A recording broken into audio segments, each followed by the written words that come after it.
some of us will get lesser rewards in heaven, and others will get more rewards in heaven. So why this discrepancy? And won't this disparity cause eternal remorse in some, and some level of strain and tension among all of us? Today's question comes from a listener named Alex who lives in Germany.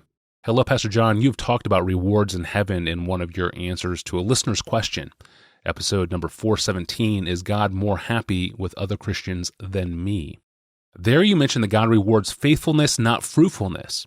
Does this mean that we may not be rewarded to a degree we could have been depending on our faith on earth? This question has been plaguing me since I listened to that episode. Would that not mean that God shows bias towards those with greater faith? I'm grieved because I'm unlikely to live up to the reward God may have planned for me, and forever will be called the lesser to those with greater faith. Those thoughts feel poisonous to me. Is it only my envy and pride speaking, or is this something to be concerned about? Pastor John, what would you say to Alex?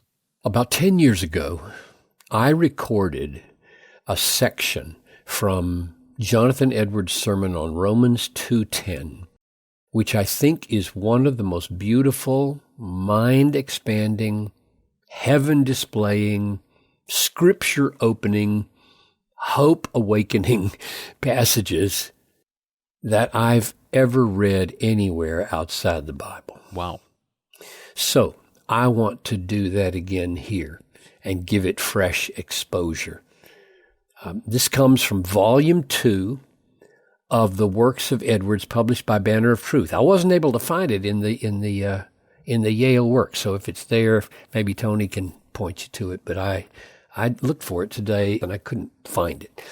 The reason I think this may be a helpful response to Alex is because he says, I think this is the key sentence, I feel grieved that I am unlikely to live up to the reward God may have planned for me and forever be called a lesser compared to those with greater faith.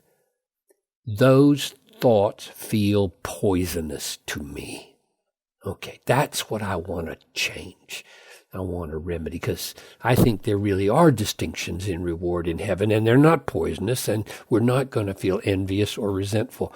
What this quotation from Edwards does is describe heaven with real differences between the saints, among the saints, because of real differences in holiness here, and yet a community of love in which those differences not only do not produce envy and regret, but actually function to produce the greatest happiness for the community as a whole. Edwards has just made a lengthy argument. Before this text I'm going to read, he's just made a lengthy argument that the New Testament teaches, and I think he's right here, that there will be different rewards for different Christians. And if that sounds questionable, I encourage you to read the whole sermon. It's free online. I just typed into Google a few minutes ago, Jonathan Edwards sermon on Romans 2:10. That's what I typed into the Google search line, and bang, it was the first thing that came up, free online, right there in front of me. Now here's the passage. I'll read it to you. So get ready. This sounds really different than anything you've ever heard, I predict.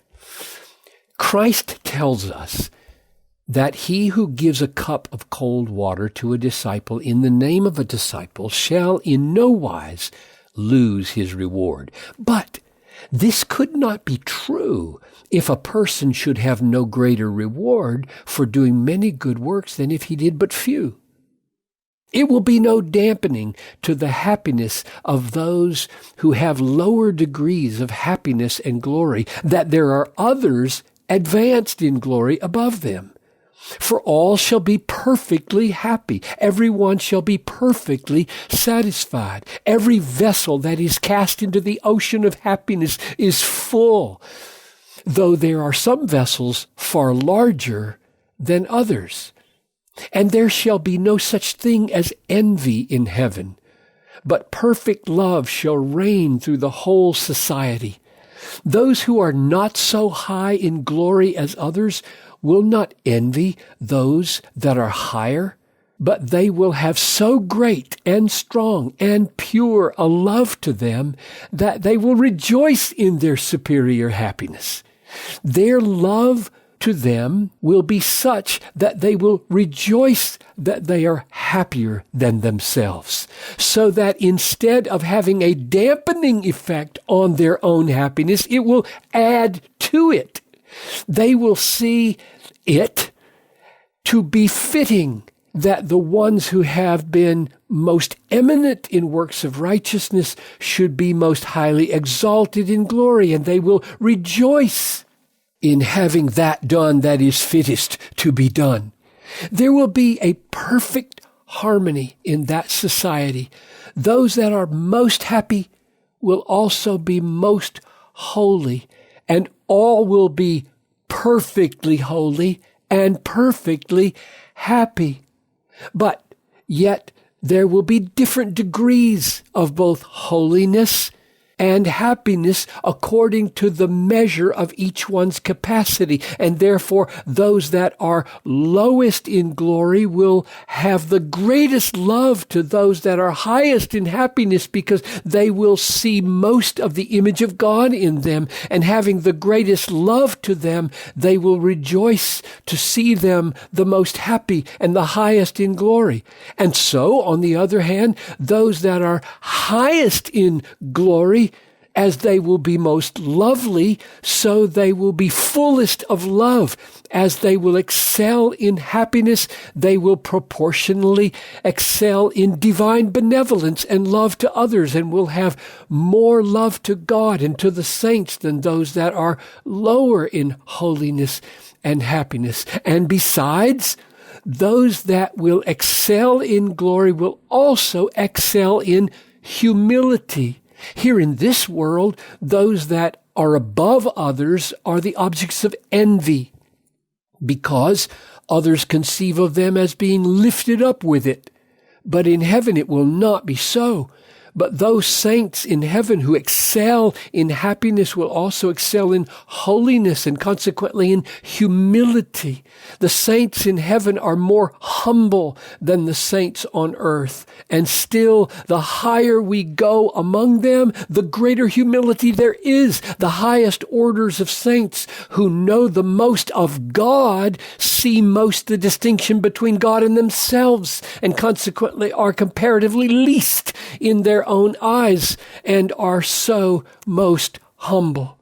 The exaltation of some in heaven above the rest will be so far from diminishing the perfect happiness and joy of the rest who are inferior, that they will be the happier for it. Such will be the union of their society that they will be partakers of each other's happiness.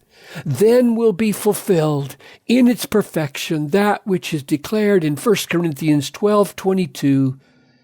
If one of the members be honored, all the members rejoice with it. So, my encouragement to Alex is that you read the whole sermon, meditate on God's infinitely wise and loving ability to make you perfectly happy and perfectly holy in an age to come, even though some saints will be more and some less rewarded than you. It will be a perfectly happy world. What a gem of an excerpt. Thank you, Pastor John, for finding that and reading it for us. And you're right. This sermon is in the Banner of Truth 2-volume edition of the works of Jonathan Edwards. It's in volume 2, pages 888 to 905. But you're also right, it's not in the Yale editions of the printed works, and it's not even in the free Yale archive online. Seems a little bit odd to me. But it is available online. Just Google search what Pastor John used, Jonathan Edwards' sermon on Romans 2:10. And you should find it fairly easily. Thanks for making the Ask Pastor John podcast part of your day. Stay current with our episodes on your phone or device by subscribing through your preferred podcast app. You can now even listen through Desiring God's official YouTube channel. And if you'd like to search our past episodes, browse our most popular episodes, or send us a question, do those things online. at our online home at desiringgod.org/Ask Pastor John. Well, it seems the Apostle Paul traveled at least 15,500 miles in his ministry, and around 8,700 of those miles were on foot. Incredible range for the first century. And we can Google map all those travels, but what can we learn from his travels for our missionary work today? It's a question next up on Wednesday. I'm your host, Tony Reinke. We'll see you then.